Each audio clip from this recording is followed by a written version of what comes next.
A nós de RBC é mais um honor para poder sostener a tremenda exposição aqui. Já para hobby aia. Então, é para a trobe reflejar quão importante e impactante o trabalho de periodismo tá. Para nós comemorar, não? É dia de prensa, é um dia mais importante mesmo, para nós para quieto. Para sobre a prensa, tem um trabalho hobby importante mesmo. Você te sono que te informar nossa comunidade, tudo o que passa de nossa sociedade. E é algo que exige hobby dedicação, profissionalismo e não somente isso aí, mas hobby coragem também. E para 19 anos acaba, nós temos prazer aqui na RBC para poder sostener a tremenda exposição aqui.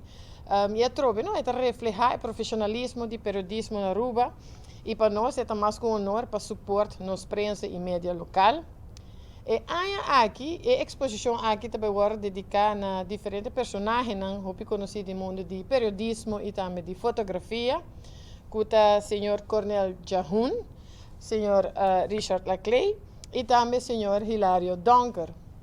Também tem o prêmio de Gispi Franken e esse aqui o vai otorgar ao senhor Albino Trump. Aqui é dedicar 60 anos de Telaruba, de Expo. É uma bonita Expo. Telaruba está live já beira noite 8 horas. Tem transmissão de abertura. E dia 4 também nós tem 4 de setembro nós tem biblioteca também com nós ainda. E aceita 2 horas de programa no Evangelho.